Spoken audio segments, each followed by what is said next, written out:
Halo pemirsa GPR TV dari Sabang sampai Merauke, dari Miangas hingga Pulau Rote.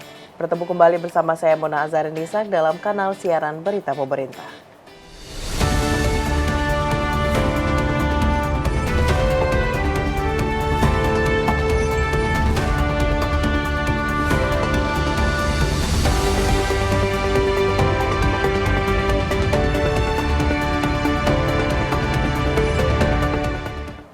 Pemirsa, Kementerian Komunikasi dan Digital semakin gencar memerangi judi online. Rapat yang dipimpin Menteri Komdiji Mutia Hafid pagi tadi bersama PPATK, Direktur Operator Seluler, membahas penanganan judi online dan aktivitas ilegal lainnya di ruang digital. Dalam konferensi pers usai pertemuan, pelaksana tugas Dirjen Infrastruktur Digital Kemkomdiji Ismail yang mewakili Menteri Komunikasi dan Digital mengatakan Kemkomdiji tengah menyusun langkah-langkah efektif pencegahan judi online. PLT Dirjen Ekosistem dan PLT Dirjen Pengawasan Ruang Digital Pak Alex Sabar. Bapak Ibu sekalian, pagi ini kami baru selesai rapat dipimpin oleh Bu Menteri Komdiji dan Pak Kepala PPATK. Kami rapat berkoordinasi bersama Komdiji dengan jajaran operator seluler dan PPATK untuk membahas langkah-langkah dan rencana-rencana tindak lanjut dalam mengantisipasi pencegahan judi online dan aktivitas-aktivitas ilegal lainnya di ruang digital. Dari informasi dari diskusi yang kami lakukan, ada dua topik utama yang dibahas. Yang pertama adalah upaya melakukan sosialisasi kepada masyarakat agar tidak terjebak atau mendapat kondisi yang sulit karena terjebak mengikuti aktivitas judi online, dan itu akan dilakukan melalui media pelanggan masing-masing seluler operator. Sosialisasi dalam berbagai bentuknya, ada yang segmented, ada yang targeted dan sebagainya. Yang kedua, kami juga membahas tentang upaya-upaya kita untuk mencegah transaksi transfer pulsa digunakan sebagai alat bayar dalam aktivitas judi online. Sementara itu pemirsa, di kesempatan yang sama, Deputi Bidang Analisis dan Pemeriksaan PPATK memaparkan PPATK memiliki database yang cukup lengkap terkait para pemain judi online dan aliran dananya. PPATK dan Kemkomdiji bekerja sama mencegah judi online lebih meluas dan mencegah seseorang jatuh lebih dalam ke dalam judi online.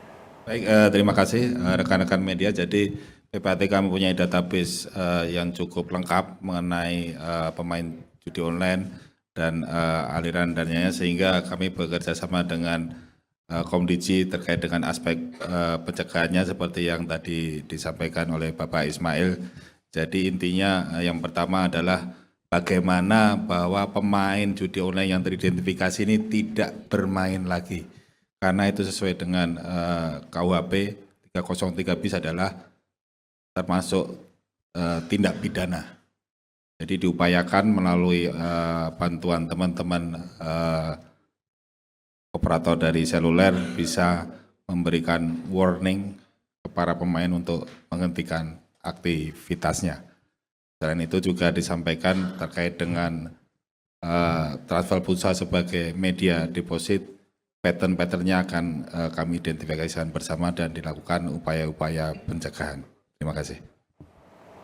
Kita ke informasi lainnya pemirsa. Menteri Koordinator Bidang Perekonomian Erlangga Hartarto mengatakan pemerintah segera membentuk satuan tugas pemutusan hubungan kerja usai adanya kebijakan kenaikan upah minimum provinsi 2025 sebesar 6,5%. Pernyataan itu disampaikan di sela rapat pimpinan nasional Kadin 2024 di Jakarta. Presiden Prabowo Subianto menginstruksikan agar Kementerian Koordinator Perekonomian dan kementerian terkait lainnya membentuk Satuan Tugas Pemutusan Hubungan Kerja.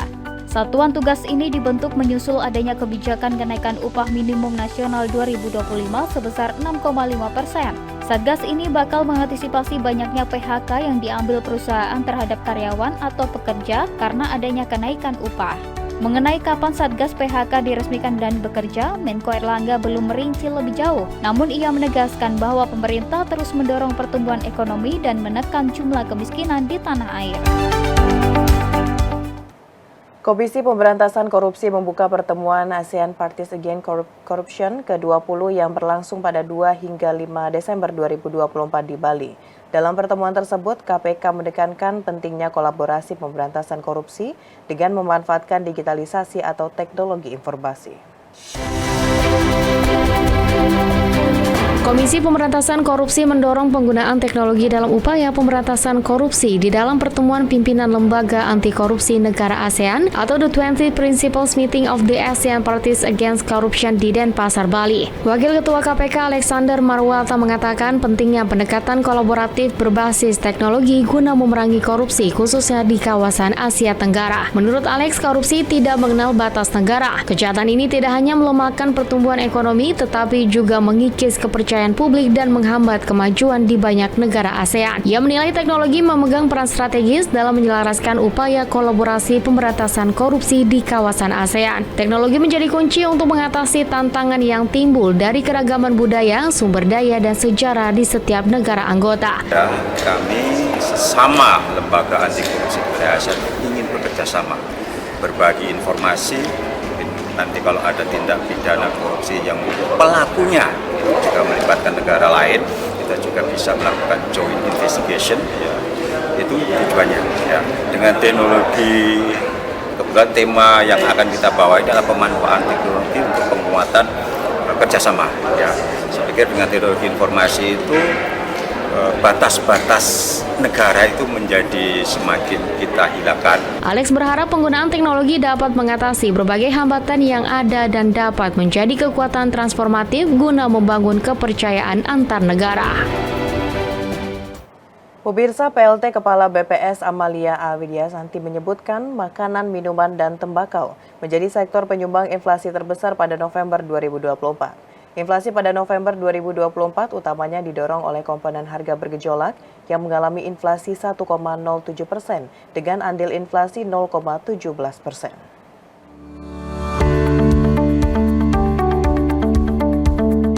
PLT Kepala BPS Amalia A. Widyasanti menyebutkan inflasi pada November 2024 mengalami peningkatan, yakni mencapai 0,30% atau lebih tinggi dibandingkan Oktober 2024 yang sebesar 0,08%. Amalia menyebutkan 8 dari 10 komoditas utama penyumbang inflasi pada November 2024 merupakan komoditas dari kelompok makanan, minuman, dan tembakau dengan inflasi 0,78% dan memberikan andil inflasi 0,22%.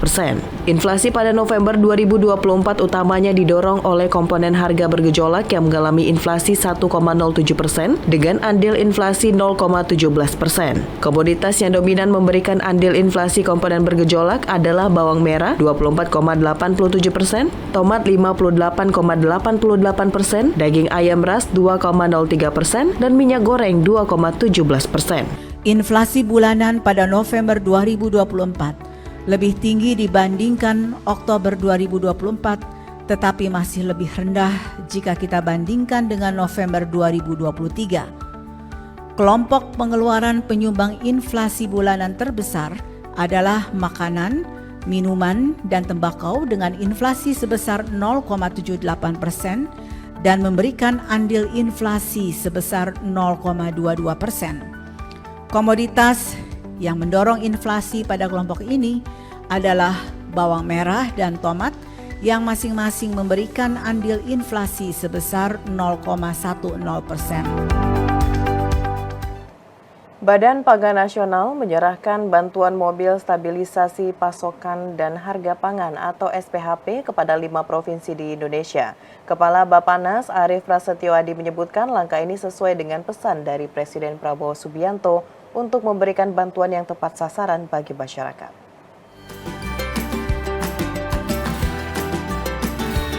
Badan Pangan Nasional Bappenas menyerahkan bantuan mobil stabilisasi pasokan dan harga pangan SPHP kepada 5 provinsi di Indonesia, yakni Sumatera Barat, Jambi, Jawa Tengah, Yogyakarta, dan Kalimantan Tengah.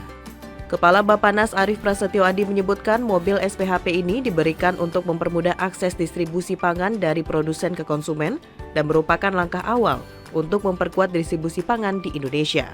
Diharapkan dengan bantuan ini, daerah-daerah terpencil dapat lebih mudah dijangkau. Arief Prasetyo juga mendorong agar nantinya mobil ini bisa beroperasi ke beberapa titik setiap hari sesuai jadwal yang ditentukan.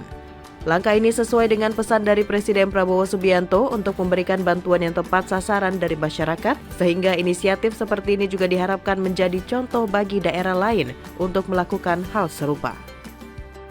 5 kendaraan ini agar bisa digunakan untuk memberikan kemaslahatan masyarakat luas, karena bisa menjangkau daerah-daerah di daerah yang memang tidak terjangkau sebelumnya.